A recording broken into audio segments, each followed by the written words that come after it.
Welcome to the podcast. I hope you enjoy my stories. Cycle of Flesh by James Byron Love. Copyright 2025. All rights reserved. Now let's get into this horror story. Riven moved like shadowed intent across the ruined streets, muscles coiling with silent precision. The city was dead, abandoned by its fragile occupants, yet something flickered among the rubble. The scent was unmistakable, blood, sweat, and fear, layered over decay and ash.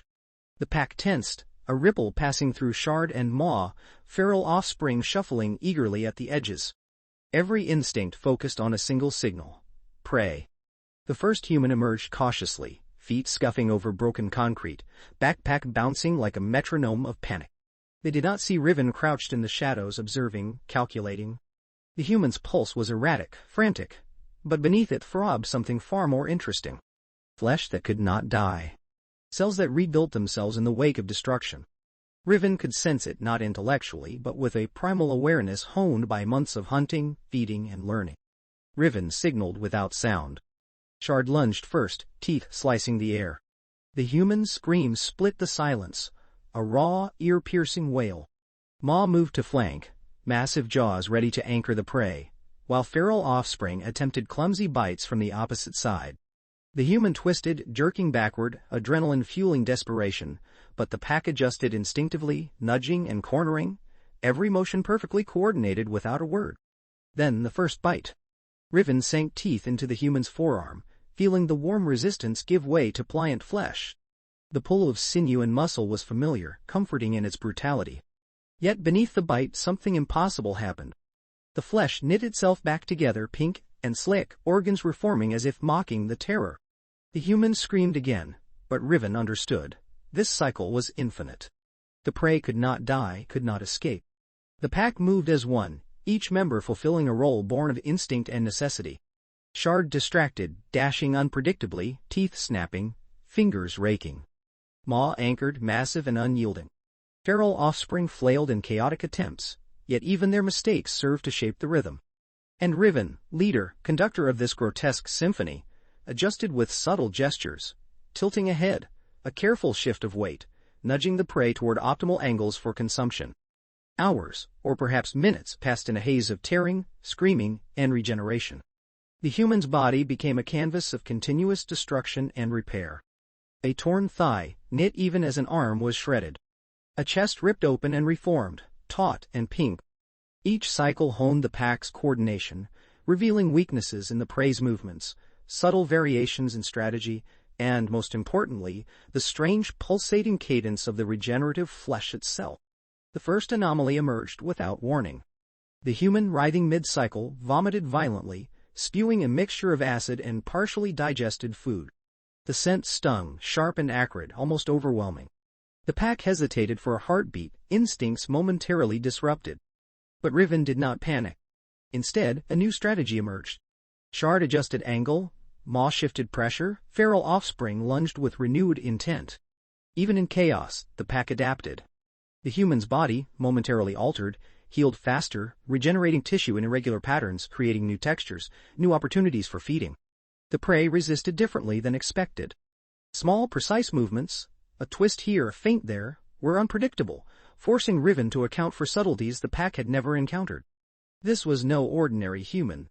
Every scream, every jerk, every attempt to fight back became part of the hunt, part of the teaching, part of the cycle itself.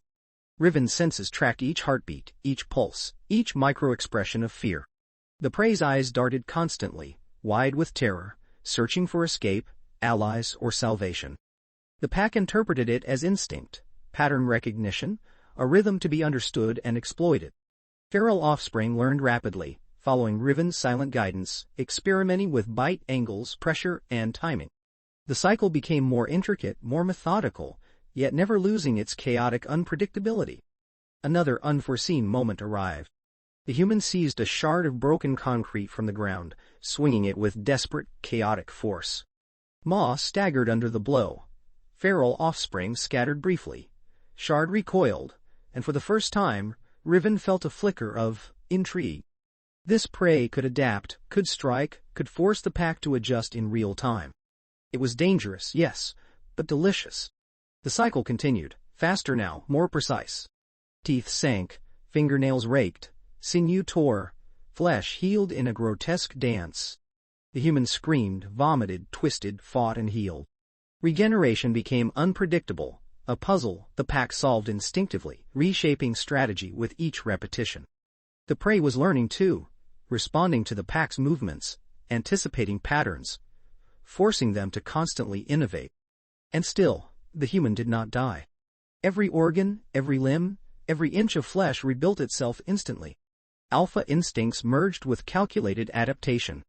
Riven observed as the prey's muscles tensed, trying to resist, to escape, to survive against impossible odds. The pack moved with growing cohesion, exploiting the cycle, adjusting for every nuance of the human's reactions. Then came something entirely new, the human whispered. Soft, fragmented words, unintelligible, yet strangely rhythmic. Riven paused, sensing vibrations in the air, subtle frequencies carried through bone and sinew. Not a threat. Not a challenge. Something else. Curiosity? Desperation? Recognition? The pack did not understand words, but instinctively they perceived intent. The prey was learning, observing, attempting to manipulate the cycle. Feral offspring, emboldened by Riven's calm focus, experimented further. Bites became irregular, teeth tore in asymmetrical patterns, claws raked in unexpected directions. The human healed inconsistently, sinew knitting twisted, organs forming oddly, sometimes generating small flares of pain elsewhere. The chaos fed the pack, sharpening reflexes, refining coordination, teaching lessons without words. Time blurred entirely. The city outside, the empty streets, shattered buildings, distant smoke, was irrelevant. Only the cycle mattered: tear, bite, scream, heal, repeat. The human's shrieks became rhythm, the vomiting became percussion, the feints and swings became improvisation within the symphony. Riven felt satisfaction not in killing, but in perfecting the cycle, in learning, in orchestrating the eternal feast. And then the human froze for a heartbeat. Eyes wide, staring not at the pack, but at something unseen in the shadows beyond the alley. A sound? A movement? An instinctive calculation? The pack hesitated almost imperceptibly, twitching, claws scratching the pavement. The prey's awareness added complexity to the hunt, a layer of tension previously unknown. Riven tilted the head, curious, sensing the pulse of intelligence in the fragile form. Finally, the first minor victory of instinct over surprise. The human lunged, teeth snapping, a flailing kick connecting with Shard's side.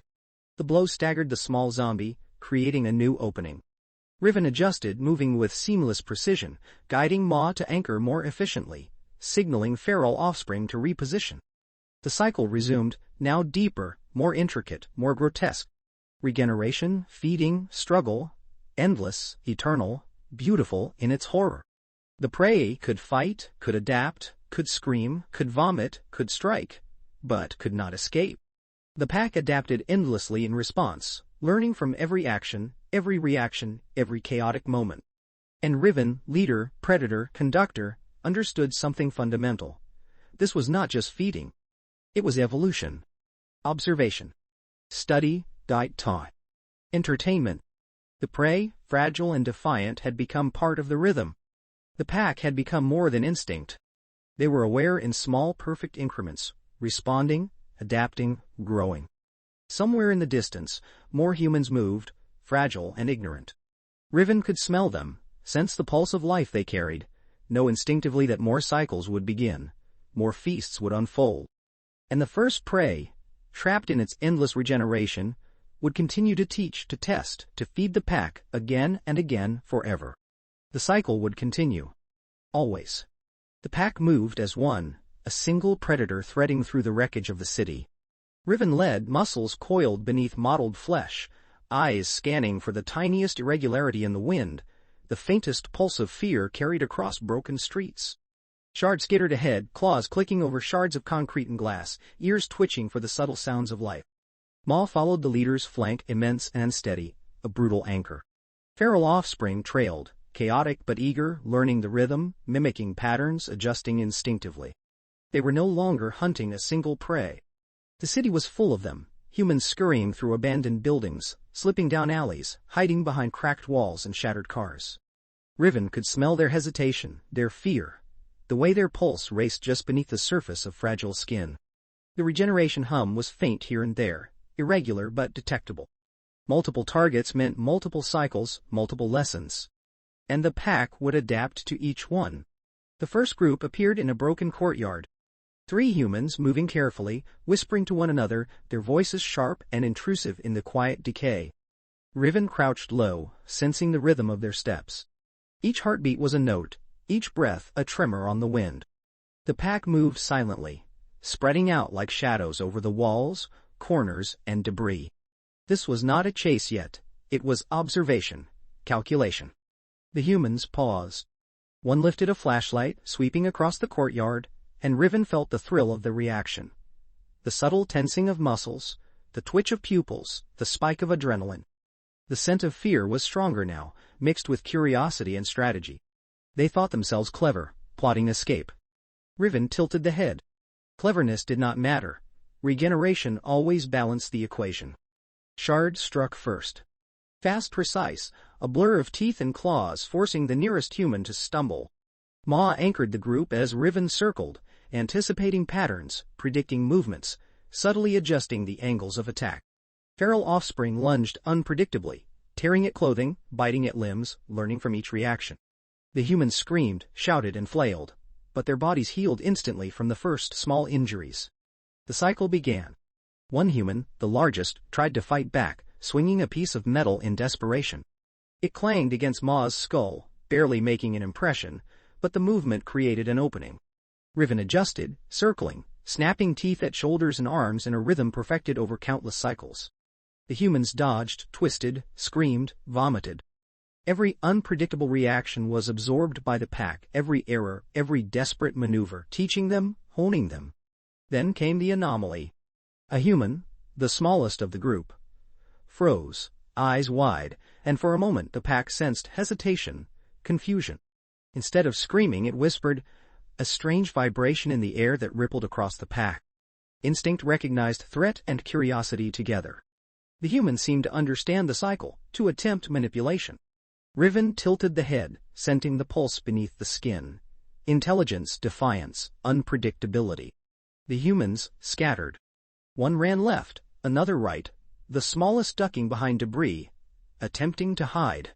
The pack shifted seamlessly, roles redefined in an instant.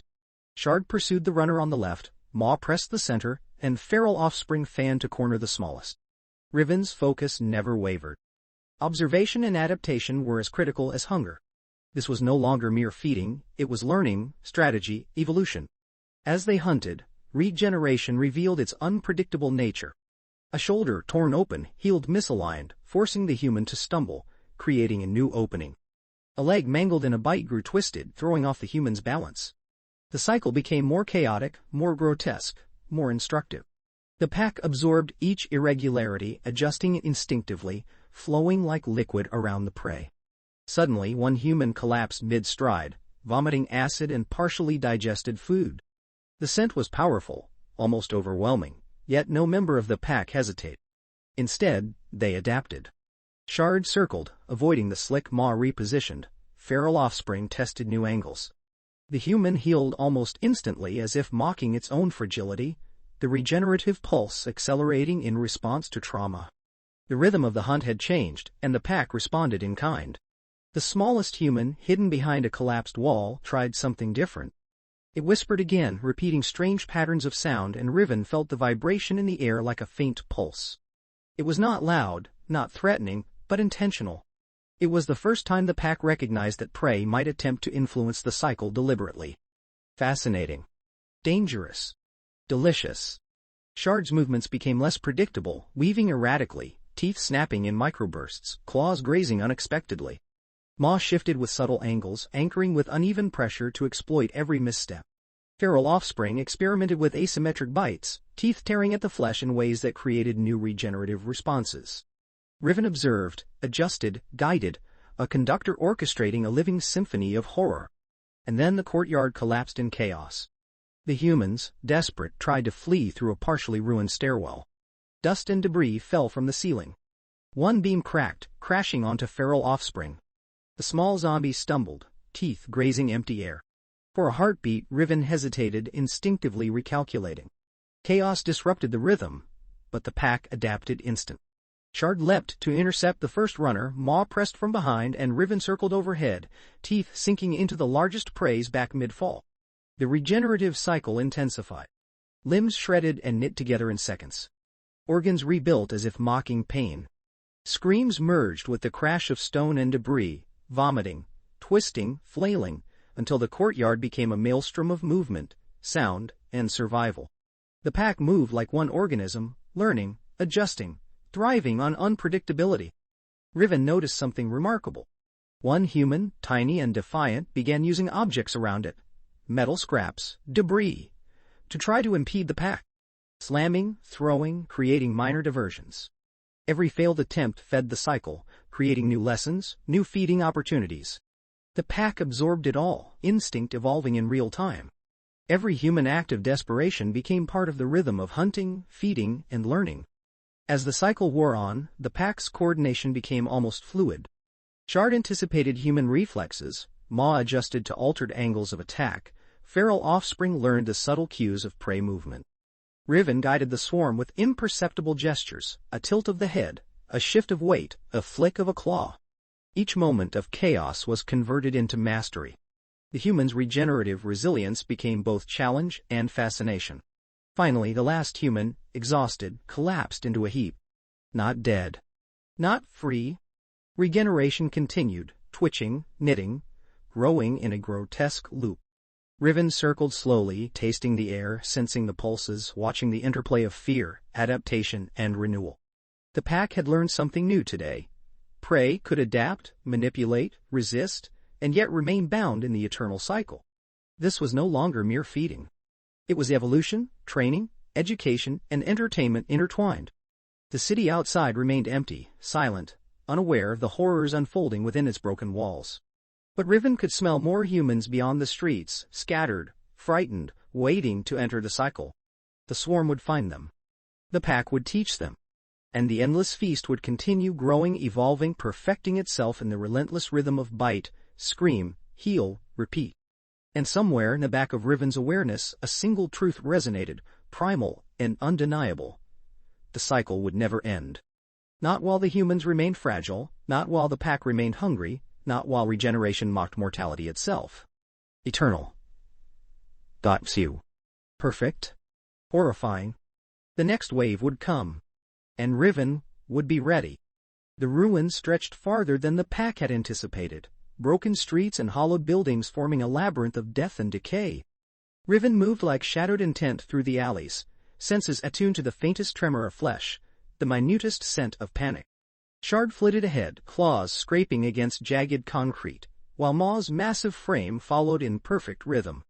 Feral offspring skulked behind, twitching and observing, learning every movement, every tactic, every instinctual decision the leader made. The city had changed since the first hunts. Humans had begun to scatter in patterns, fleeing when they caught wind of the predators. Some carried cameras, smartphones, or makeshift recording devices, attempting to document what they thought was survival. Some set traps, marking them with fluorescent tape, thinking intellect could outmaneuver instinct. Riven could smell every heartbeat, every hesitation, every spike of fear. Humans were fragile, but cleverness was predictable, and predictability was a weakness. A narrow street stretched before them, littered with debris, overturned cars, and splintered storefronts. Riven's nostrils flared at the scent of blood mingled with sweat. There were 3 humans up ahead, 2 moving cautiously. One crouched behind the shattered remains of a newsstand, trying to angle a camera to capture the pack's movements.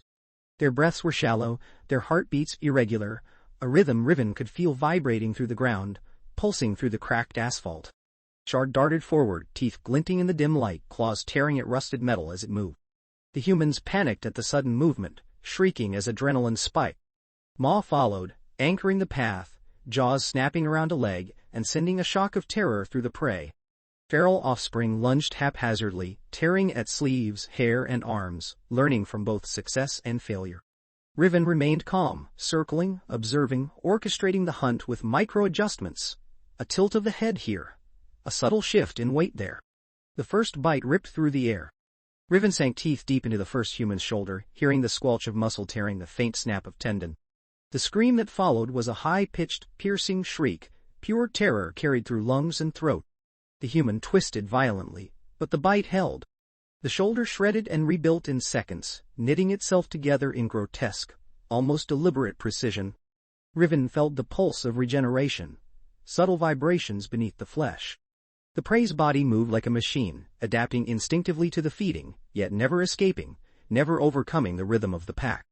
The second human swung a metal pipe, striking Ma's massive flank with a clang that rattled through bone and sinew. Feral offspring stumbled slightly, teeth grazing empty air. Shard reacted instantly, shifting trajectory, teeth snapping into the first human's thigh. The sound of flesh tearing was wet and sharp, a counterpoint to the screams, a note in the ongoing symphony of horror. The first human's leg shredded under the bite, and then, almost immediately, regrew, sinew knitting together like wet clay, pink and slick. Each scream became an intricate rhythm, each flail of desperation an opportunity to teach, to experiment, to perfect. Riven circled back, observing the human holding the camera. There was curiosity there, intelligence, even defiance. The pack smelled it, tasted it in the air, a difference in heartbeat, a hesitation in movement. This prey was aware. And awareness was a variable to be exploited. Shard darted in, claws tearing its sleeves, shredding soft tissue. Ma struck from the flank, massive jaws clamping onto the camera wielder's leg, forcing a scream that mingled with the others. Feral offspring pounced, biting into an arm, dragging it partially free as Riven shifted, teeth sinking into the neck, tearing a section of flesh that immediately began knitting itself together. The humans writhed, vomited, clawed at the pack, but the regenerative cycle worked its relentless rhythm. One human tried to flee down a narrow corridor, the pack splitting seamlessly. Shard blocked the path ahead, Ma anchored behind, feral offspring fanned to the sides, Riven following with precise timing. A thrown object, a shard of metal, a brick, struck Ma's shoulder, grazing bone and tearing shallow flesh. The scent of iron mixed with fear, a sharp tang in the air. The prey's body healed instantly, but the minor injury created a predictable imbalance in movement. Shard lunged, teeth tearing at the torso, Ma clamped again, and the human's scream became a shrill, twisted symphony. The chaos did not stop there. The humans had attempted traps, ropes stretched across doorways, boxes of debris set as barriers. But the pack adapted instantly. Riven's instincts guided the swarm. Shard leapt over wires, Ma pushed aside debris with massive weight. Feral offspring scrambled over and under obstacles. Every human attempt to manipulate the environment only created new opportunities. Each bite, tear, and shredded limb fed the pack not only sustenance but knowledge. The regenerative pulse of the prey responded in patterns, creating new variables to explore, and Riven relished each one. The feeding became a brutal ballet. Fingers were torn off, eyes clawed at, muscles shredded, yet the humans healed in real time, flesh knitting, bones resetting, organs reassembling in seconds. Screams pierced the ruined city, echoing off broken walls and hollowed storefronts, blending with the wet tearing sounds of flesh. The humans' attempts to use intellect, cameras, traps, improvised weapons added unpredictable dynamics to the hunt. They were clever, yes, but predictability hid beneath their cleverness, and Riven exploited it with precise, instinctive brutality. One human vomited violently mid-struggle, a gush of acid and half-digested food that splattered across the cracked concrete. The smell stung, harsh and pungent, yet the pack ignored it. Shard darted forward, nipping at the torso. Ma shifted to avoid the mess but clamped onto an arm, and feral offspring scrambled to intercept the smallest prey. The regenerative effect accelerated in response to trauma, creating a new layer of grotesque texture, skin knitting together in twisted patterns, organs twitching as they reformed. The humans writhed, screamed, flailed, but could not escape. Riven observed every detail, the flinch of the leg, the subtle tilt of the head, the heartbeat racing in panic. The pack was not simply feeding, it was learning. Every defensive movement, every improvised weapon, every whispered plea and scream was noted in instinct and memory. Feral offspring mirrored Riven's subtle adjustments, experimenting with angles, pressures, and bite patterns. Shard anticipated movement before it happened, positioning with razor-sharp precision. Ma applied brute force where necessary, anchoring and controlling the prey. Finally, the pack converged on the last survivor, a small defiant human, clutching a broken piece of wood as a club. It swung wildly, connecting with Shard's shoulder, a glancing blow that tore a shallow groove in the skin. Riven circled, teeth sinking into the prey's back, dragging them down into the center of the pack. The wood splintered, fingers shredded, teeth and claws tearing with surgical brutality. The regenerative pulse accelerated, healing shredded limbs even as the pack experimented with new angles, twisting the human's body to expose new soft spots. The screams became music, the writhing a dance, the vomit a percussive accent to the symphony of consumption. By the end, the humans were reduced to twitching, regenerating chaos, trapped within the pack's perfected cycle. Not dead. Not free. Eternal. The pack lingered over the broken courtyard, tasting the residue of blood and fear, analyzing patterns in instinct and regeneration, refining coordination. Feral offspring crouched, twitching, eyes bright with understanding, having learned more in a single hunt than in weeks of scattered feeding. Shard flexed claws and shifted, yawning almost, anticipation building for the next wave of humans. And Riven stood at the center, calm, calculating, savoring the knowledge gained, already sensing the next pulse of life beyond the horizon. The city remained hollow, silent and oblivious, but the pack knew better. Prey lurked, fragile, clever, terrified. They would come again, and Riven's orchestration of the cycle would continue. More efficient, more brutal, more calculated. Every bite, every scream, every regenerative twitch of flesh was both lesson and feast. The hunting grounds expanded, the eternal chase continued, and the pack evolved, learning with each heartbeat, each pulse of life, each scream in the ruined city. And somewhere, deep in instinct, Riven understood the ultimate truth. The cycle of flesh was endless, perfect in horror and eternal in its demands. There would always be more prey. There would always be more screams. And the pack, guided by Riven, would always adapt. The city was a grid of silent signals and faint pulses, each human movement a ripple in the stagnant air. Riven led the pack, senses stretched, measuring, predicting, calculating. Feral offspring followed, their instincts sharpened by the previous hunts, movements synchronized, teeth bared, claws flexing with anticipation. Shard darted ahead, nose twitching over rubble, ears picking up the slightest flinch. Maw pressed from behind, massive and unyielding, a brutal anchor to control the pack's rhythm. Humans had begun to adapt. Traps were scattered across alleys, snares and pits designed to cripple, ropes strung at shoulder height, boards angled to slow pursuit.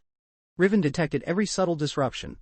A snap of wood, the faint creak of a rope, the vibration of stone under a human foot.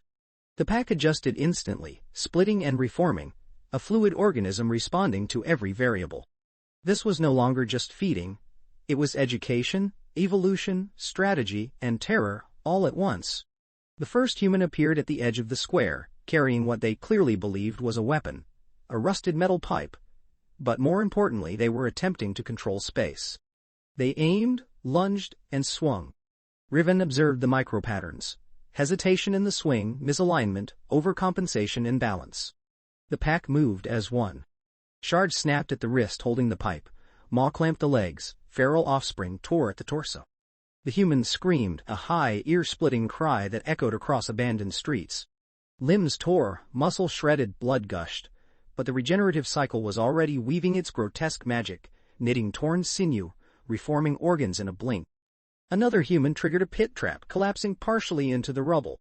The pack paused, instinctively, but only for a heartbeat. Riven adjusted, circling, teeth sinking into the exposed shoulder of the first prey, dragging it back toward the trapped second. Shard leapt over the edge, landing precisely, claws scraping against crumbling concrete. Maw pressed from behind, massive weight crushing the human's torso against jagged edges. Feral offspring scrambled up walls and debris, biting into arms and legs, drawing screams that mingled with the wet tearing of flesh. The regenerative pulse sped, healing shredded tissue, twisting it unpredictably, creating new variables. Humans began to experiment with tactics, decoys, sudden feints, screaming in patterns, attempting to distract the pack. Riven observed each with intense awareness. The pack responded, subtly adjusting, dividing attention, testing angles, refining coordination. Shard began anticipating feints, striking preemptively.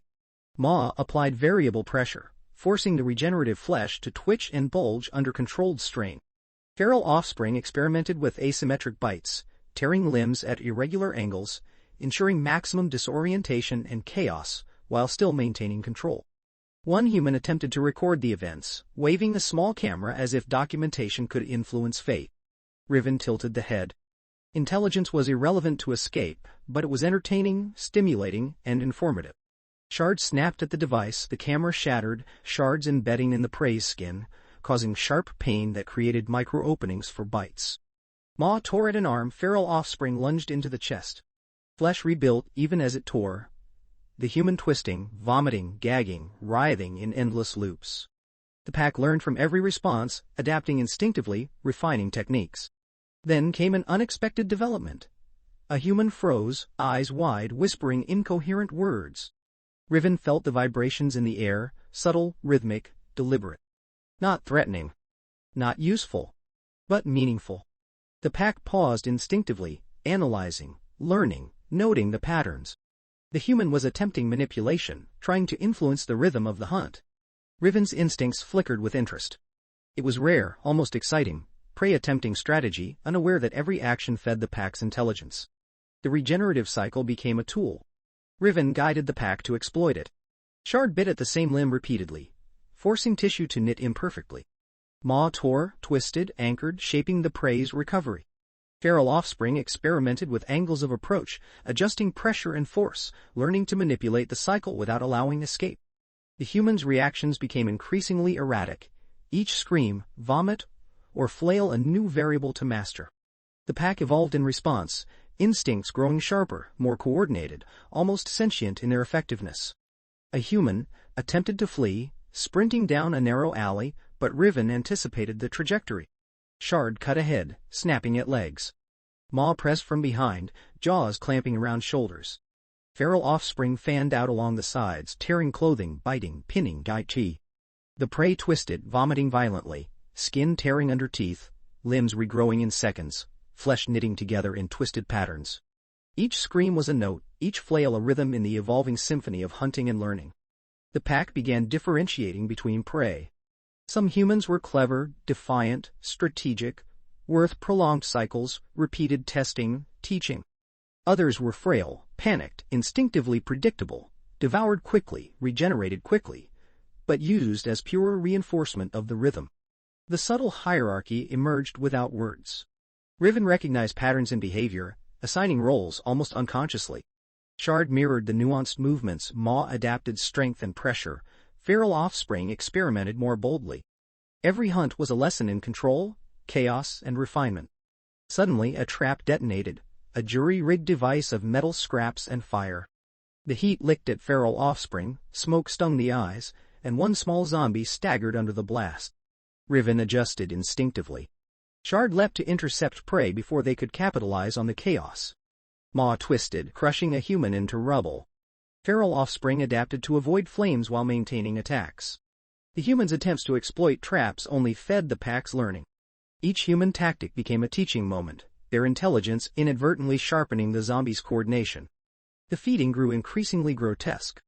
Limbs were torn. Claws sank deep into muscle. Teeth punctured organs. Blood ran in rivulets across cracked concrete, mixing with vomit, ash, and debris. Humans screamed, flailed, vomited, clawed at teeth and jaws, but regeneration rendered death meaningless. Each wound became a puzzle, a variable in the cycle, and the pack absorbed the lessons instinctively. Every shred of tissue, every twitching nerve, every flinch of pain was catalogued in primal memory, guiding the pack in perfect, horrifying harmony. At one point, a human, small but bold, tried to evade by diving into a partially collapsed building. Riven tilted his head, sensing the shift. Shard followed through a narrow opening, claws scraping walls. Ma pushed rubble aside, exposing vulnerable limbs. Feral offspring lunged unpredictably from above. Limbs tore, organs pulsed with regeneration. Screams filled the hollowed corridor. The cycle was relentless, unending, perfect. Each minute became an eternity for prey, a playground for predators. The pack experimented more deliberately. Riven guided Shard to target specific muscles to manipulate regeneration speed. Maw twisted limbs to force misalignment in the rebuilt tissue. Feral offspring experimented with asymmetric feeding patterns to teach the prey subtle lessons. Flinch here, twist there, scream in a precise rhythm. Each interaction deepened the understanding of how regeneration could be manipulated, how humans could be categorized, how chaos could be controlled without restraint. Finally, the surviving humans were corralled, trembling, vomiting, twitching, broken, but never dead. Regeneration pulsed visibly through their flesh, limbs knitting together even as they writhed. The pack lingered, savoring the rhythm, observing patterns, noting behaviors, testing responses to slight manipulations. Some humans had defiance left; those would feed future cycles of teaching. Others were reduced to compliance, used as study subjects for refining the hunt. Riven observed from the center, calm, calculating, sensing the pack's growing intelligence. They were no longer mere predators. They had become strategists, educators, manipulators of flesh, orchestrators of pain and renewal. Each hunt, each scream, each vomit, each regenerative pulse added to the pool of instinct, knowledge, and experience. The pack had learned, adapted, and evolved. The city outside was quiet. No one else moved, unaware of the horrors in the alleyways and ruins. But the pack could smell more prey in the distance, faint pulses waiting to enter the cycle. Riven knew instinctively that each human would provide lessons, each scream a rhythm to refine, each regenerative pulse a variable to manipulate. The eternal chase had expanded into a game of intelligence, instinct, and horror, everlasting, perfect in its cruelty. And the pack, guided by Riven, would continue to learn, adapt, and thrive, forever cycling through flesh, forever perfecting the eternal feast. The ruins smelled of iron and decay, thick with the scent of flesh being torn and reborn. Riven led the pack along the cracked streets, moving with a rhythm that had become second nature, each step measured, each twitch of a claw or tilt of the head intentional. Shard darted ahead, eyes glinting, nose twitching over scraps of scent. Maw followed, immense, deliberate, a crushing anchor to the pack's chaotic ballet. Feral offspring flitted between them, smaller, faster, twitching with awareness, learning patterns, memorizing rhythms, watching how Riven guided the hunt. The city had become their stage. Broken buildings and fractured streets were playgrounds, arenas, classrooms. Humans were scattered like fragile marionettes, every pulse and flinch a note in a symphony of pain and learning. But Riven was no longer concerned merely with feeding. Patterns were emerging, subtle, instructive, ritualized. Every hunt, every flinch, every scream fed the hierarchy, honed the instinct, and tightened the rhythm of the pack. The first humans stumbled into a narrow alley, clutching a broken metal pipe and trembling. Riven observed the pattern in their movement, hesitation followed by overcompensation, a rhythm of fear and defiance. Shard leapt ahead, teeth sinking into the thigh, dragging the prey into the open. Maw pinned the human against a shattered wall, jaws snapping at shoulders, tearing flesh that twitched and knitted itself in grotesque repetition. Feral offspring circled, testing angles of attack, experimenting with asymmetric bites. And then it happened. Something unplanned, unexpected. The alleyway partially collapsed, a shower of dust and concrete crashing down. One feral offspring staggered, claw scraping against stone, teeth grazing empty air. The human froze, wide-eyed, taking advantage of the moment, and for the first time Riven sensed hesitation ripple through the pack. Shard shifted, Maw twisted, feral offspring recovered mid-fall. Within seconds, the chaos was controlled, the hunt resumed, and yet the moment left an indelible impression, a reminder that even a ritualized hunt was vulnerable to randomness.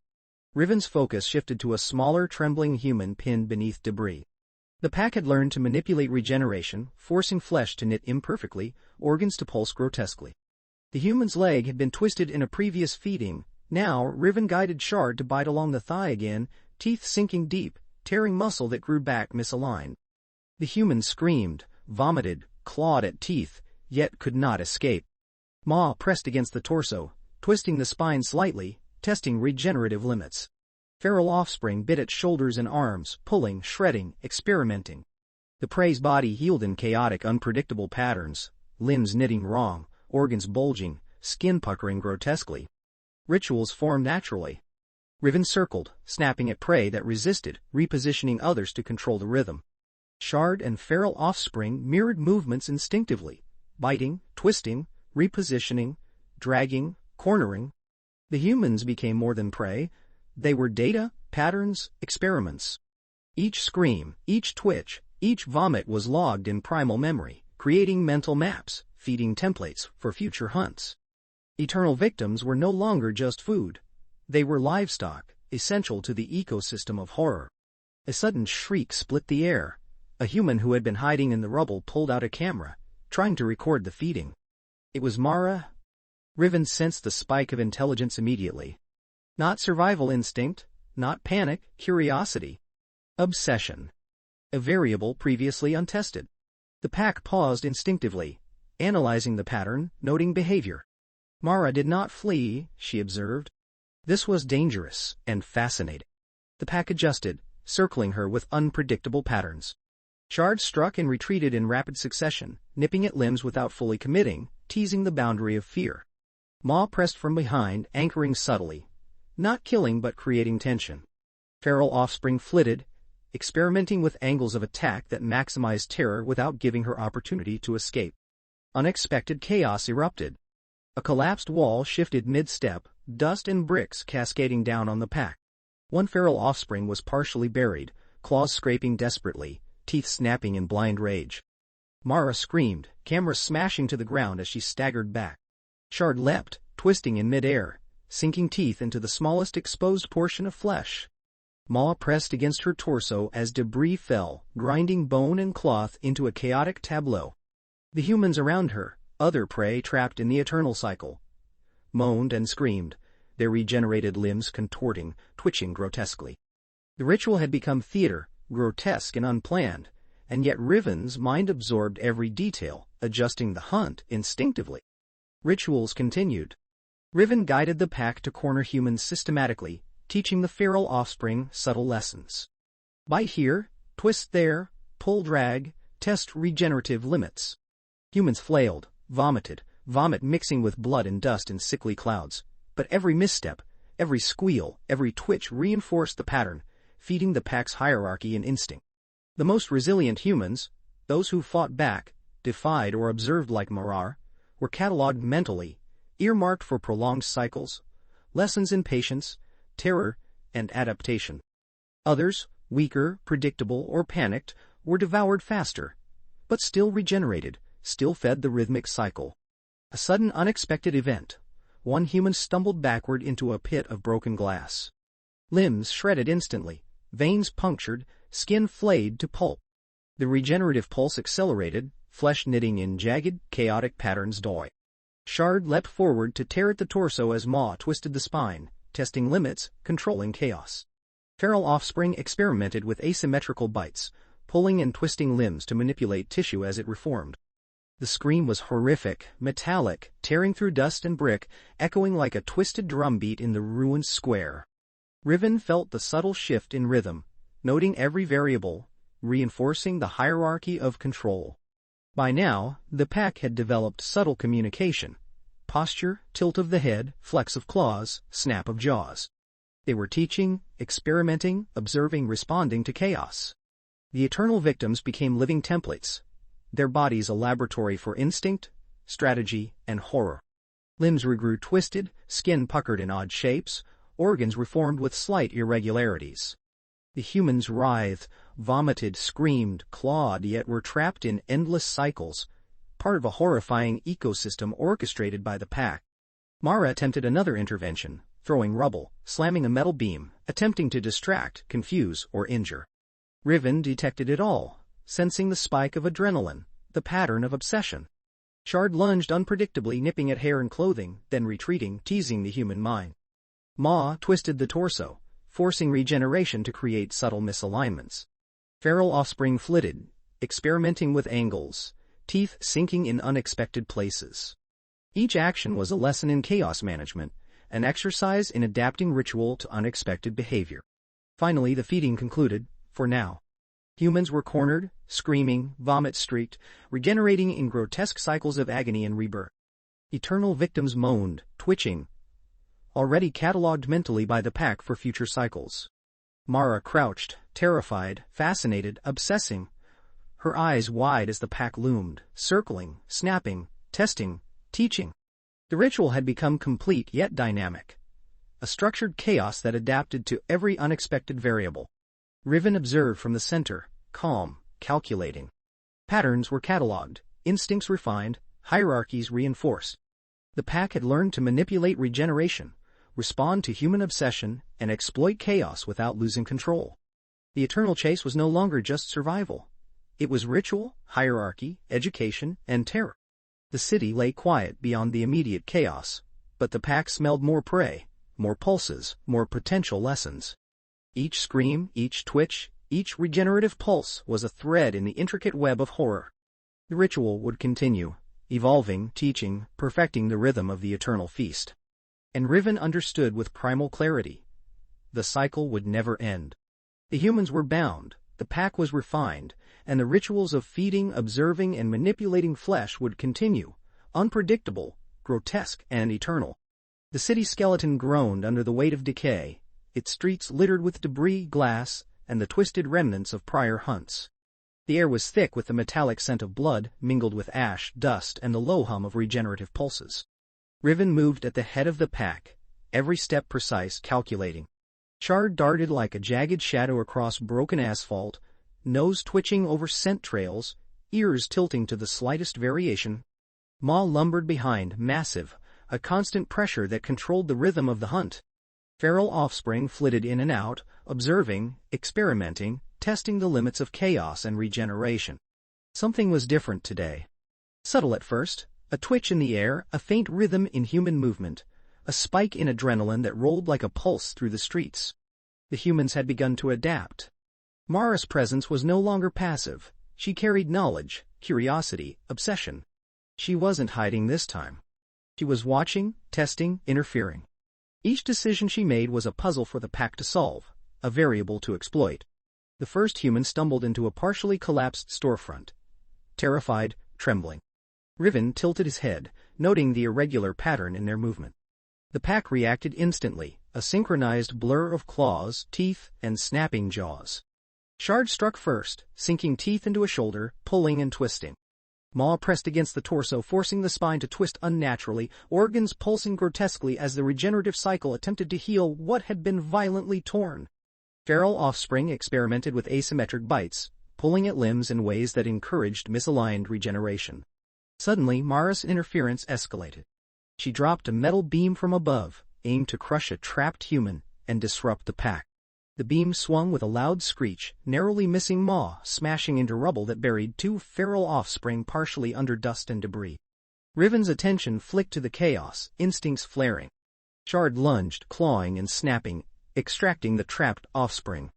Maw twisted the beam slightly with its bulk, using the moment to pin the human even further.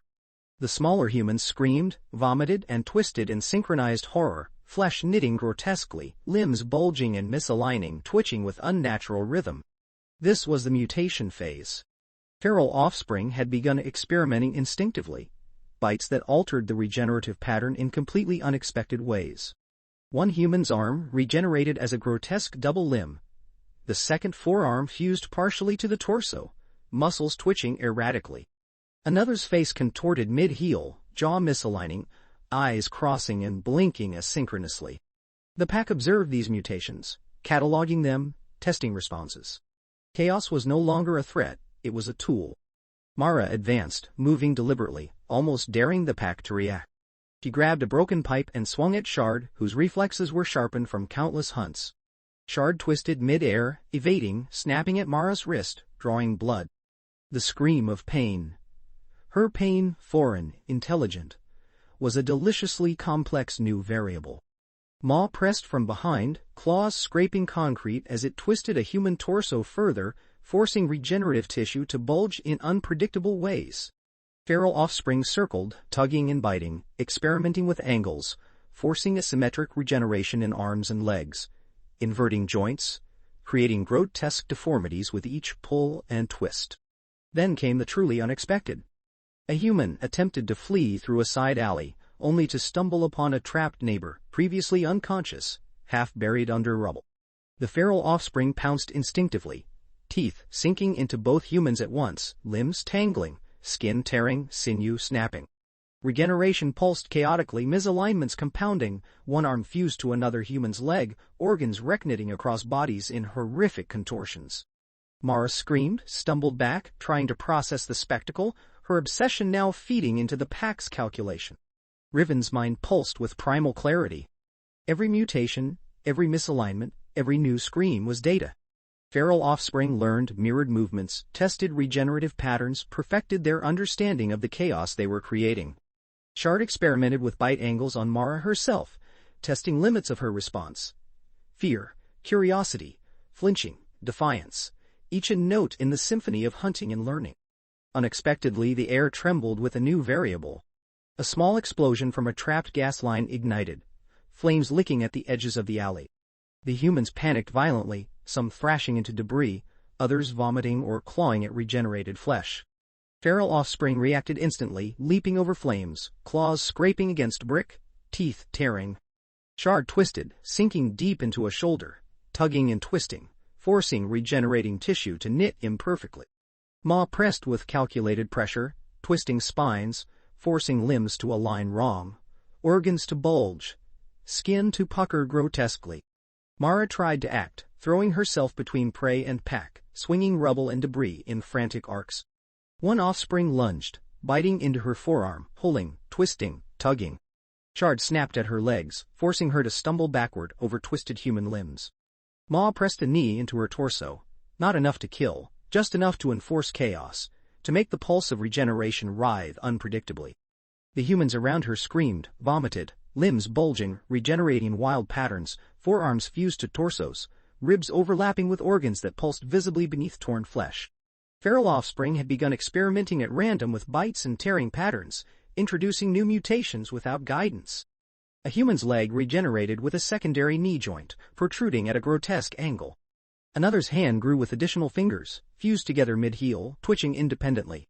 The pack observed these mutations, cataloging every oddity, every new pattern, learning instinctively how to exploit or expand them. Suddenly Mara screamed in comprehension, or terror. She understood something the others did not. The pack was not just feeding. They were learning. Every mutation, every reaction, every human variable contributed to the pack's intelligence. Riven's gaze locked on her for the first time, calculating, testing, exploiting. Shard circled, teeth snapping near her legs, retreating and striking again in unpredictable patterns. Maw twisted a nearby prey's torso, forcing regeneration to create new deformities that Mara could not anticipate. Feral offspring darted, tugged, and bit at angles she did not expect, teaching her the unpredictable nature of their world. Then the truly chaotic moment. A wall, weakened by prior collapses, gave way entirely, sending bricks and dust cascading into the street. One feral offspring was buried under rubble, clawing and biting to escape. Another human tumbled into the chaos, limbs tangled with a regenerating neighbor. Shard lunged from above, sinking teeth into the twisted, writhing mass, while Maw pressed against the heap, twisting, crushing, forcing tissue to knit in bizarre, chaotic patterns. Mara screamed again, her voice a strange, intelligent variable in the pack's growing database. By now, the mutations had escalated beyond predictable grotesque forms. Humans were twisted, regenerated incorrectly, grotesque parodies of their former selves, moaning in perpetual agony, writhing in unpredictable rhythms. The pack observed every reaction, every flinch, every scream, noting which manipulations forced the most unpredictable regeneration, which behaviors enhanced chaos, which variables could be exploited repeatedly. Finally, the chaos subsided, not by design but by exhaustion of variables. Humans lay twitching, vomit-streaked, regenerated grotesquely, some fused with others in horrifying configurations. Mara crouched, terrified, obsessing, eyes wide, calculating, observing. The pack circled, snapping, testing minor reactions, cataloging mental templates of every variable, every scream, every flint. The rituals of feeding, mutation, and chaos had reached a new level. Riven stood at the center, calm, calculating. The pack had mutated, adapted, learned, evolved. They could manipulate regeneration, exploit chaos, and respond to human intelligence. The eternal cycle was no longer just feeding. It was teaching, experimenting, perfecting. Mara's obsession had inadvertently made her part of the ecosystem, a dangerous new variable that would ensure the pack's understanding of unpredictability expanded. And Riven knew with primal clarity. The mutations, the chaos, the unpredictable variables would continue. Humans would regenerate, mutate, and scream. The pack would learn, adapt, and perfect the eternal feast. No rules, no mercy, no end. The city lay in uneasy quiet. But each pulse of regeneration, each grotesque twitch of mutated limbs, each scream, was a thread in the endless, horrifying cycle. And the pack, guided by Riven, would continue to evolve, to experiment, to feast, forever. The outskirts of the city reeked of desperation. Broken streets twisted between abandoned buildings, half-collapsed warehouses, and scattered remnants of civilization. From their vantage in the shadows, the pack moved silently, a living wave of sinew and instinct. Riven led, muscles coiled, senses stretched taut. The smell of humans was sharper here. Greed, fear, confusion, curiosity, each aroma layered atop the other, distinct and intoxicating. Mara and Victor were no ordinary prey. They carried tools, knowledge, and a sense of self-importance that made them unpredictable variables. Riven observed them first, noting patterns in their movement. Hesitant steps, sudden jerks, hands raised instinctively, eyes darting. Shard flitted ahead, circling, testing reactions with nips at empty space, just close enough to provoke flinches without committing. Maw pressed forward, a looming shadow of muscle and teeth, keeping the pack's rhythm controlled. Feral offspring scattered in erratic loops, experimenting with angles, observing, mimicking, cataloging. Victor led, waving a flashlight erratically, its beam cutting across broken concrete, revealing a human knee twisted strangely from prior feeding. Mara crouched low, camera in hand, documenting movements, whispering calculations. The pack's instincts registered their intelligence immediately. Unlike previous prey, these two attempted to manipulate the hunt, to test the boundaries, to toy with chaos itself. And chaos, Riven realized, could be exploited. A sudden shift. Victor dropped a small vial, shattering it. The smell of chemical reagents hit the air. Shard twitched, claws scraping, teeth snapping at the unexpected new aroma. Riven adjusted position, guiding Maw to press against Victor, forcing him to stumble toward the broken concrete, limbs twisting in grotesque anticipation. The feral offspring lunged at Mara's feet, forcing her to step backward, losing balance on uneven rubble. Victor's panic became a rhythm the pack could manipulate. Each flinch, each overcorrection, each desperate grab at Mara's arm, became an instrument of teaching. Shard leapt unpredictably, teeth grazing the wrist, pulling, testing the limits of her reflexes. Maw twisted Victor's torso gently, enough to pull his shoulder out of alignment, watching the pulse of regeneration respond in jagged waves.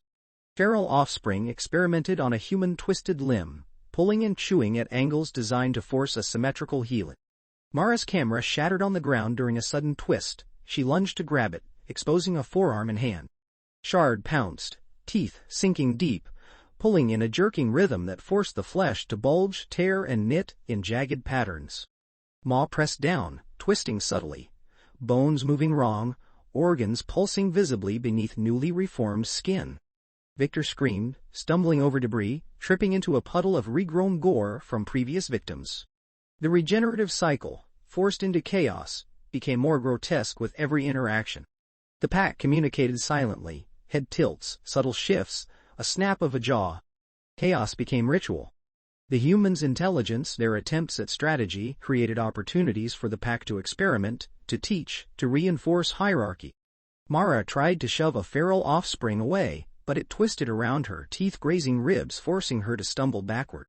Shard circled, snapping, retreating, snapping again, testing reactions, cataloging patterns. Maw pressed Victor's back against a jagged wall, twisting, forcing regeneration to create bizarre misalignments. Unexpectedly, a weak wall section collapsed nearby, sending a cascade of bricks and dust into the alley. Two feral offspring were buried partially, claws and teeth scraping frantically. Mara screamed, tripping over debris. Shard leapt into the chaos, twisting midair, sinking teeth into Victor's shoulder. Maw pressed from behind, forcing him onto his back, watching as muscles and organs knit in unpredictable forms. Limbs twisted, skin puckered, and previously injured tissue regenerated in grotesque, chaotic patterns. The humans attempted a coordinated escape, Mara dragging Victor by his arm, but the pack adapted instinctively. Riven's mind calculated every angle. Feral offspring intercepted, nipping at ankles, tugging, forcing limbs to bend wrong. Shard lunged unpredictably at the torso, teeth sinking into regenerated flesh. Maw pressed heavy, twisting slightly to enhance misalignment, maximizing both pain and the grotesque outcomes of regeneration. Humans screamed, vomited, and twisted in agony, each movement a teaching tool for the pack. Then came the truly unexpected. Victor attempted to grab a previously regenerated human limb, trying to use it as a weapon or shield. The pack froze momentarily, analyzing this variable. Shard bit into the hand, pulling, while feral offspring twisted the wrist, forcing regeneration into impossible angles. Victor screamed, twisting to free himself, inadvertently pulling Mara into the same grotesque tangle. Maw pressed down, using sheer mass to twist torsos, forcing tissue to knit chaotically. The pack's hierarchy reinforced itself through this chaos. Riven guided movements, subtle but precise, while Shard and feral offspring executed instinctively. Every mutation, every forced regeneration, every flinch from humans became a template, a teaching moment. Mara's obsession, her calculated observation, was catalogued as a new layer of unpredictability, something to manipulate, to explore, to integrate into the pack's evolving strategy. Finally, the chaos reached a temporary pause. Humans lay twisted, regenerated grotesquely, bodies twitching with continuous cycles. Mara crouched, wide-eyed, obsessing over every detail, calculating, frightened, fascinated. Victor moaned, limbs fused wrong, organs bulging, skin puckering grotesquely. The pack circled, snapping jaws, testing minor reactions, reinforcing patterns. Chaos had become ritual, intelligence a variable, and the regenerative cycle more grotesque, more twisted than ever. Riven stood at the center, calm and calculating. The humans were not merely prey. They were ingredients, manipulable, interactive, evolving under the pack's instinctive guidance. Each scream, twitch, and vomit pulse was catalogued, teaching the pack subtle lessons about manipulation, adaptation, and control. The eternal feast was no longer mere sustenance.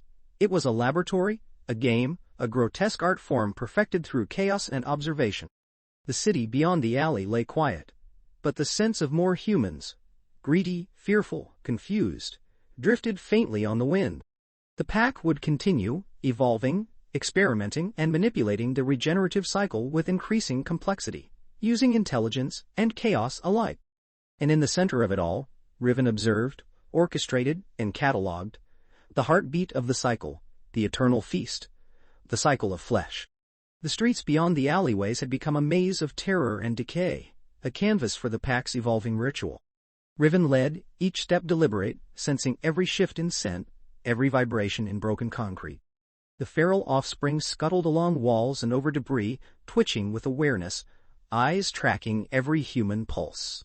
Shard moved like a jagged shadow, teeth glinting, claws scraping concrete, ready to strike at a moment's notice. Maw pressed behind, a mountain of muscle, a constant force that controlled the rhythm of the hunt. Humans had begun to understand the cycle, to manipulate it, to interact with it, but they were predictable in their overconfidence.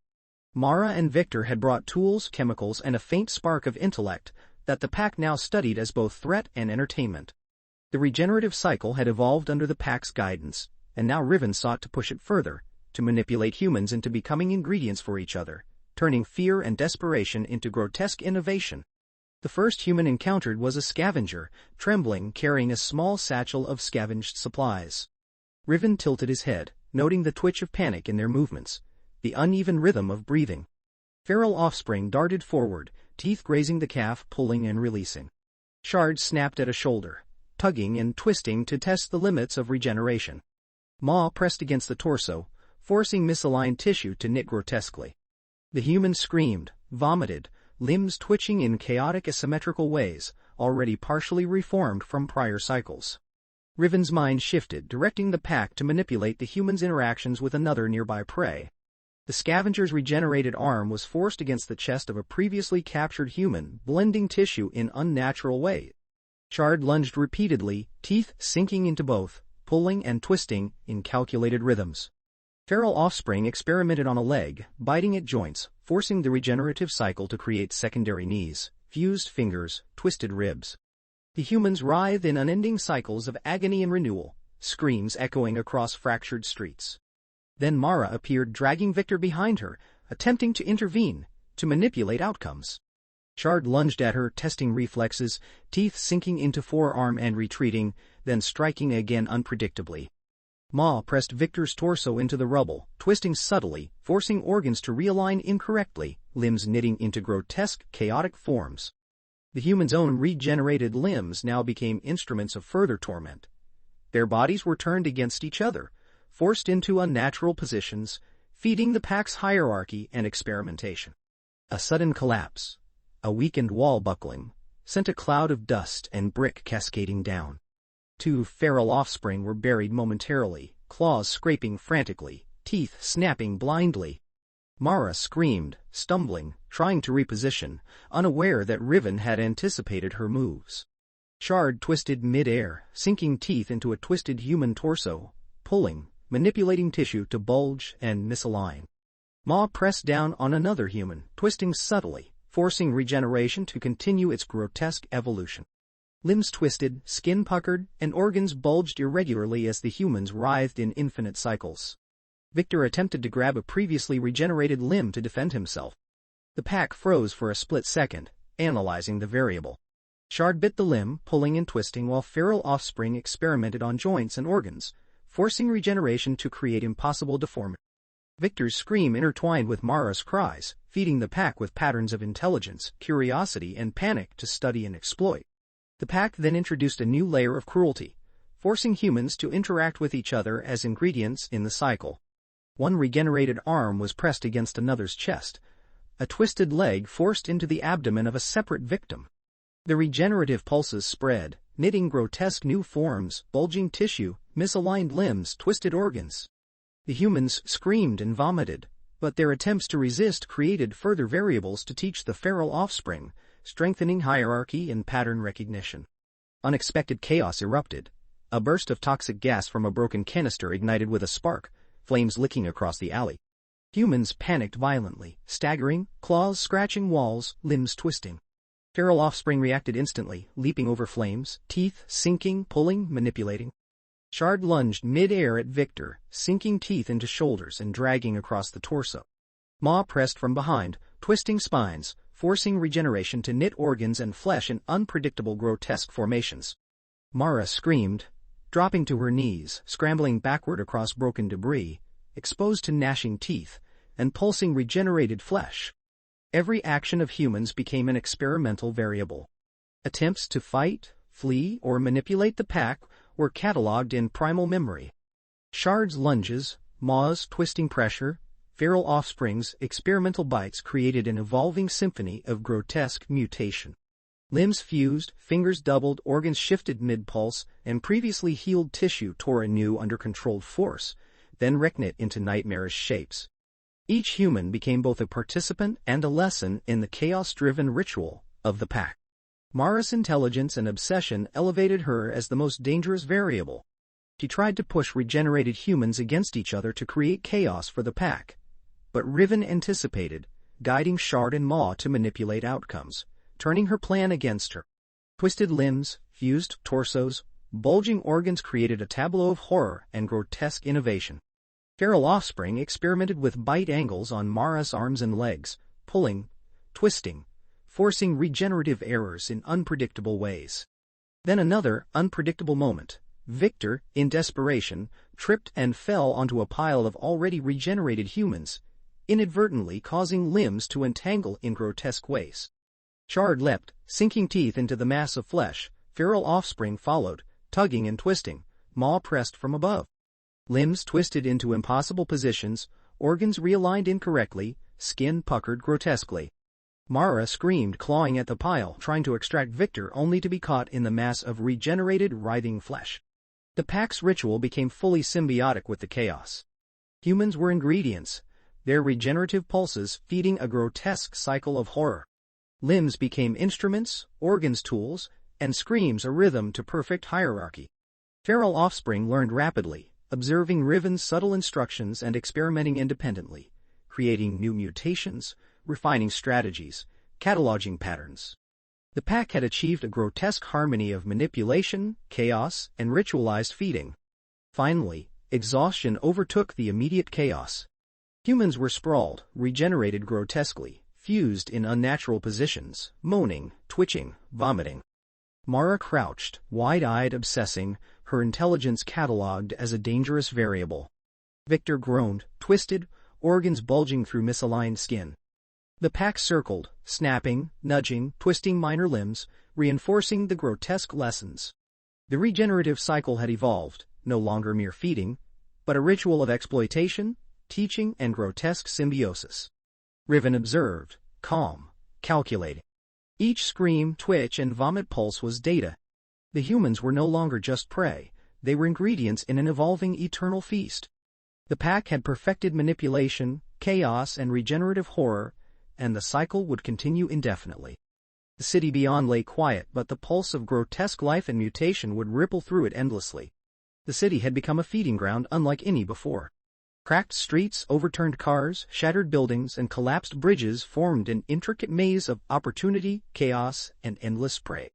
Riven moved at the forefront, senses stretched taut, absorbing every scent, vibration, and pulse. The pack followed, an extension of his instincts, moving in concert like an organism of sinew, claws, and teeth. Shard darted ahead, twisting through debris, eyes glinting, claws scraping over concrete, teeth glinting in anticipation. Maw, massive and unyielding, pressed behind, controlling the tempo of the hunt. Feral offspring flitted along walls, across rooftops, experimenting with angles, memorizing rhythms, testing the limits of humans' regenerative patterns. From the pack's perspective, humans were no longer individuals. They were nodes in an intricate web, ingredients in a grotesque ecosystem. Every flinch, every heartbeat, every gasp of pain fed patterns, teaching lessons. Eternal victims wandered the streets, regenerating and twitching, limbs knitting in malformed, chaotic ways. Their moans created an eerie symphony, a backdrop for the pack's dance of terror. Humans tried to resist, to run, to organize, but the pack anticipated every move. Riven had internalized the city, every crack, every alley, every hollow building a tool to manipulate, corner, and feed. A group of survivors stumbled from a crumbling apartment block, weapons drawn. Their fear was palpable, thick in the air, mixing with the iron scent of blood from previously regenerated humans. Shard darted forward, testing their reflexes with nips at ankles, retreats, feints, drawing panic like a conductor drawing out notes in a symphony. Maw pressed forward, massive shoulders colliding with debris, forcing one human to fall into a twisted pile of regenerating corpses. Feral offspring swarmed unpredictably, leaping over rubble, twisting midair, sinking teeth into exposed flesh, pulling and twisting, forcing regeneration into grotesque, asymmetrical forms.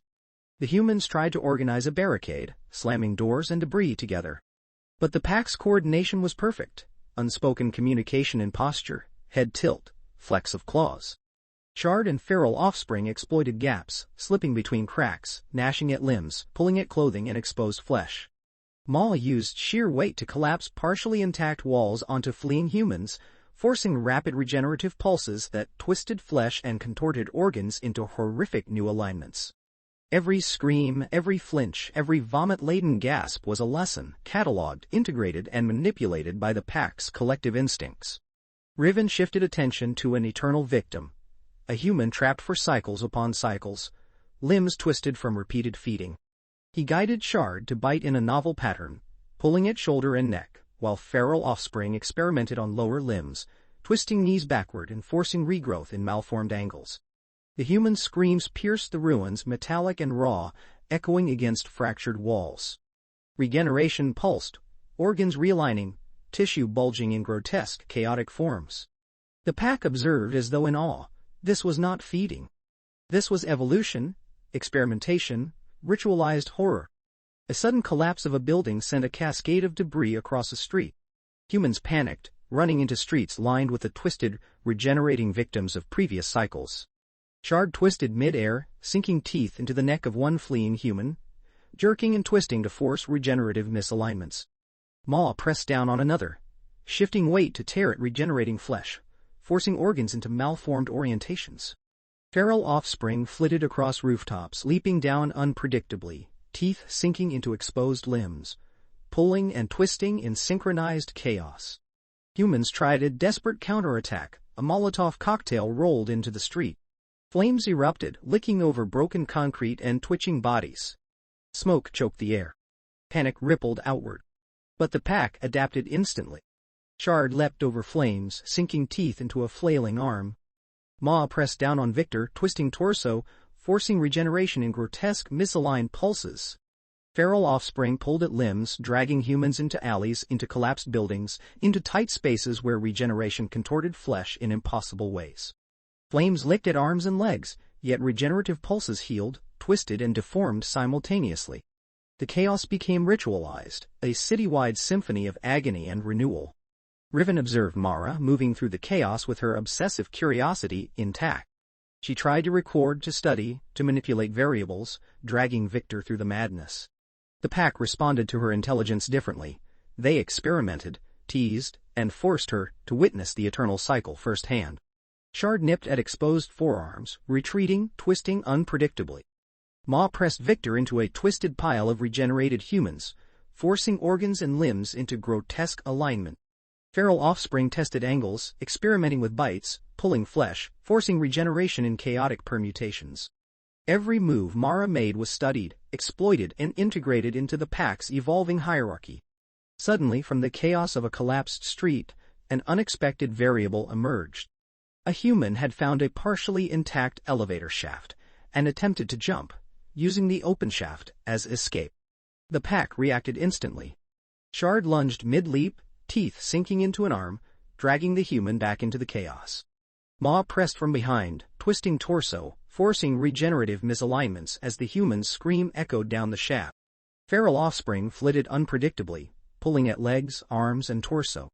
The body knit in grotesque malformed ways, organs misaligning, limbs contorting, skin puckering grotesquely.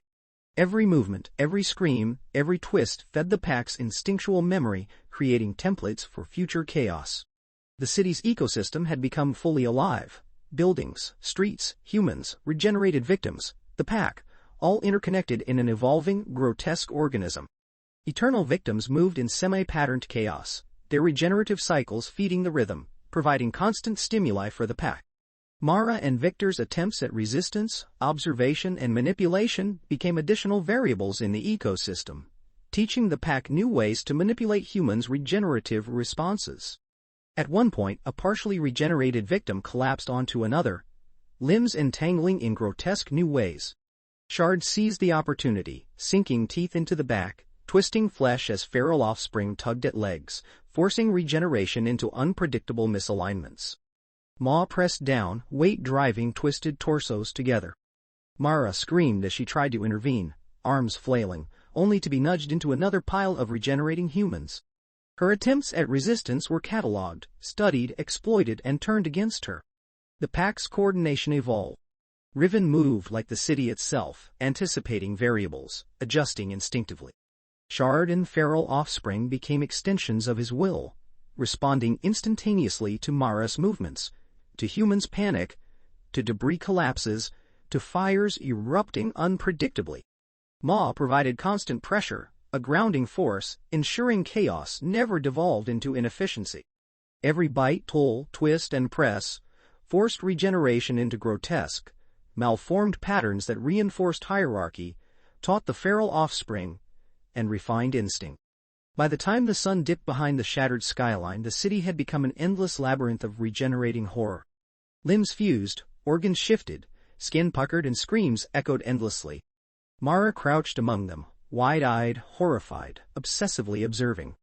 Victor groaned, twisted and mangled, organs bulging grotesquely. Eternal victims writhed endlessly, feeding the pack's rhythm. The streets themselves had become living instruments, the city a grotesque ecosystem, orchestrated entirely by the pack's instincts. Riven paused at the center of the chaos, surveying the full scope. Humans were ingredients, eternal victims were livestock, and the city was alive with regenerative pulses and screams. The pack had achieved perfect coordination, teaching, experimentation, and ritualized feeding.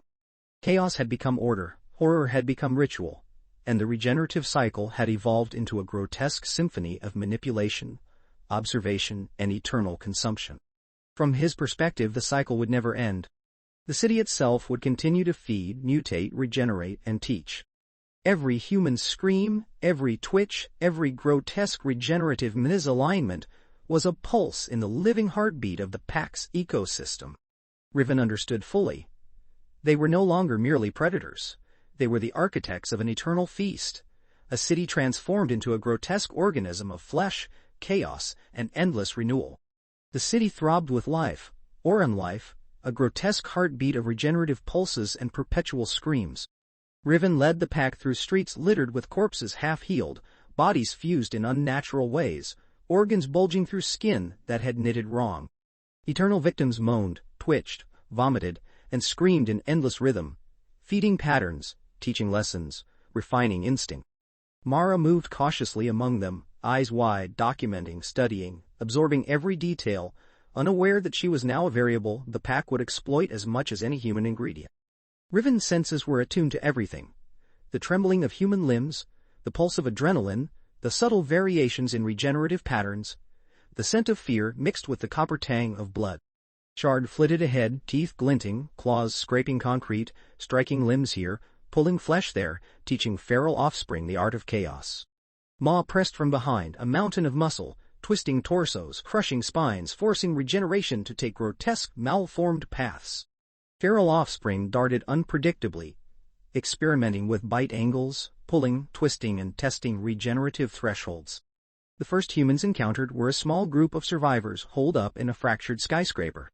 They tried to barricade themselves, stacking furniture, clinging to broken walls, wielding makeshift weapons. But the pack moved as one, analyzing patterns of panic, hesitation, and defiance. Shard leapt through broken glass, sinking teeth into a shoulder, tugging, twisting, forcing regeneration into jagged, chaotic forms. Maw pressed a torso against a collapsed wall, twisting subtly, forcing organs and limbs to knit in grotesque misalignment. Feral offspring flitted between gaps, biting, pulling, twisting, dragging humans into alleyways where regenerated victims writhed like living scaffolds. Riven sensed Mara's presence immediately. Her intelligence, her obsession, her curiosity. Unlike the other humans, she did not flee, she observed. Her calculated risks, her attempts to manipulate the environment, made her dangerous. Shard darted close, nipping at forearms and calves without committing fully, testing her reflexes, her patterns, teaching the feral offspring to anticipate the variable. Maw pressed Victor, twisting torso, forcing regeneration to create malformed tissue and organs. Feral offspring experimented with novel bites, pulling, twisting, forcing regeneration to create unpredictable, grotesque mutations. Suddenly, the unexpected happened: a gas leak ignited in a nearby street, flames erupting and consuming debris and regenerating victims alike. Shard twisted mid-air, leaping through fire, sinking teeth into flailing flesh, pulling, forcing regenerative distortions in exposed limbs. Maw pressed against Victor, twisting as heat licked at skin, forcing grotesque pulses of malformed regeneration. Feral offspring darted over fire, dragging limbs into new positions, testing limits of pain, chaos, and regeneration. Mara shrieked, scrambling, observing, documenting, caught in the evolving nightmare that was no longer just a hunt. It was a living, breathing ecosystem of flesh. The pack then experimented further. Humans were forced to interact with each other as temporary ingredients. Limbs were pressed against torsos of other victims, bodies fused into chaotic scaffolds. Regeneration twisted flesh, organs bulged, skin puckered grotesquely, and screams layered over screams. The pack observed, teaching, adjusting, cataloging, reinforcing hierarchy. Each new configuration created lessons for feral offspring and reinforced Riven's instinctual control over the cycle. Mara, desperate to intervene, tried to manipulate a newly trapped human into attacking a previously regenerated victim. But Riven anticipated her moves, guiding Shard and Maw to exploit her actions, turning her cleverness against her. Her limbs were grazed by teeth, pulled, twisted in a constant demonstration of the pack's dominance and intelligence. Every scream, every twitch, every desperate clawing was absorbed into the pack's evolving ritual.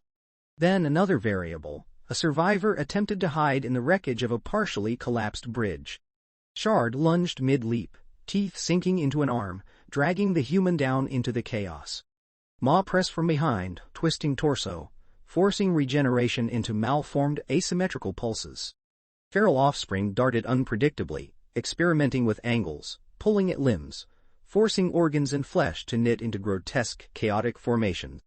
The humans' screams echoed off broken steel and concrete, feeding the pack's memory, refining teaching patterns and enhancing hierarchy. The city itself became an active participant. Fires, smoke, collapsing walls, twisted metal, all variables integrated into the pack's hunting patterns. Eternal victims became tools, instruments, scaffolds for grotesque manipulation. Limbs fused, organs shifted, skin puckered, and twisted torsos writhed endlessly. Mara moved cautiously, documenting, observing, trying to preserve humanity in the middle of chaos, but every step she took was anticipated, exploited, and fed into the ritual. Finally, Riven felt a shift within himself. Repeated exposure to regenerative cycles, constant observation of eternal victims, and interaction with humans like Mara had created a subtle evolution. He was no longer merely instinct-driven. He could perceive patterns in the cycle beyond immediate survival, beyond feeding. There was an awareness, semi-conscious, primal yet deliberate. The pack sensed it, adjusting, experimenting with more complex feeding arrangements, exploiting regenerative cycles in more intricate, grotesque ways. Mara tried to escape through a narrow street, dragging Victor behind her, but the pack had already transformed it into a corridor of horror. Shard darted unpredictably, teeth sinking into arms, legs, torsos, pulling, twisting, forcing regeneration into chaotic new permutations. Feral offspring flitted along walls and rooftops, experimenting with angles and techniques, nudging limbs, repositioning torsos, creating new grotesque forms. Maw pressed down, twisting, forcing organs and tissue to align in misaligned, horrifying patterns. The city echoed with screams, vomit, regenerative pulses, and chaotic movement. By the end of the cycle, the city had become a grotesque living ecosystem. Buildings were lined with twitching, regenerating corpses, streets filled with fused, malformed limbs, organs bulging grotesquely, skin puckering and tearing with new pulses. Mara crouched, wide-eyed, obsessing over every detail, every pulse, every scream. Victor lay mangled, partially fused with another eternal victim, organs bulging, limbs twisted. Eternal victims writhed endlessly, feeding the pack's hierarchy, teaching feral offspring, and evolving grotesque regeneration. Riven observed the entirety, understanding fully. The pack was no longer a mere predator. The city itself was now an extension of their will, a living, breathing organism of flesh, chaos, and perpetual regeneration. Humans had become ingredients, eternal victims were both livestock and scaffolds, and the regenerative cycle had evolved into a grotesque symphony of manipulation, observation, and feeding. The line between predator and ecosystem had blurred entirely. The cycle had seemed eternal, the pulse of flesh and regeneration unbroken. The screams echoed endlessly, a macabre symphony of agony and rebirth, feeding the pack's instincts, refining hierarchies, and reinforcing ritualized feeding patterns. Riven watched over it all, sensing himself as conductor, architect, and apex of the cycle, and yet a strange, subtle disturbance rippled beneath the surface, something unpredictable, something uncharted. It began quietly, almost imperceptibly. First it was the humans. Their regenerative pulses slowed. Twitches that had once been rhythmic, precise, grotesque, now staggered. Limbs that should have knitted cleanly or twisted into horrifying asymmetries faltered mid-growth, jerking like broken marionettes. Eyes blinked sluggishly, their formerly eternal glow dimming. Screams that had been constant and metallic now came in irregular bursts, ragged, weak, uncertain. Mara's camera clattered to the ground as she tried to move, and her limbs shook, not from fear, but from the impossible sensation of failing regeneration. The eternal victims' bodies, once ceaseless laboratories of flesh, began to stagnate. Riven sensed it immediately. The pack paused instinctively, a rare hesitation rippling through muscles, claws, teeth, and bone. Shard tilted her head, eyes narrowing. Maw shifted, massive weight pressing against the pavement, flexing claws. Feral offspring twitched, uncertain, sniffing, circling the humans in patterns that now felt wrong. The pulse of regenerative energy, the very rhythm that had guided every hunt, every experiment, every ritual, was failing. For the first time, chaos was no longer a tool the pack controlled. It became a threat. A tremor ran through the city as human screams faltered, as regenerative flesh hesitated, as the grotesque, malformed patterns of organs, limbs, and skin began to unravel. Victims writhed in pain, not renewed but deteriorating, tissues collapsing into themselves. Limbs that had been twisted and fused began to tear spontaneously. Organs shriveled, and skin split in slow, agonizing spirals. Riven's instincts screamed to adapt, to bite, to twist, to feed, but the very mechanism of regeneration was failing. Mara screamed, scrambling through the twisted streets, dragging Victor behind her. But her attempts at manipulation, at clever observation, no longer mattered. Her regenerative rhythm stuttered and failed. She clawed at walls, at rubble, at the twitching, breaking corpses around her, and for the first time she felt the unthinkable: mortality. Humans who had been eternal, trapped in endless cycles, now wavered on the edge of finality. And then the pack itself began to falter. Shard's leaps grew clumsy, teeth snapping ineffectively. Maw's crushing pressure became imprecise. Torsos slipped through massive jaws, teeth clashing against misaligned bones. Feral offspring staggered, claws scraping against rubble, bodies twitching spasmodically. Riven felt a nausea he had never known, an instinctual panic that no ritual, no hierarchy, could reconcile. The regenerative pulse that had nourished them all, that had woven humans, pack, and city into a grotesque ecosystem, was unraveling. It began with tremors, tiny spasms of bone, muscle, and sinew. The city itself seemed to shiver with the failure of the eternal cycle. Walls groaned, debris shifted, the air thick with the smell of decay and failure. Humans that had been bound in intricate patterns of grotesque fusion began to collapse. Organs slumped, limbs tore free, skin sagged and split. Even Riven's semi-conscious understanding of the cycle could not compensate. His own body shuddered, twitching involuntarily, instincts screaming into an abyss of uncertainty.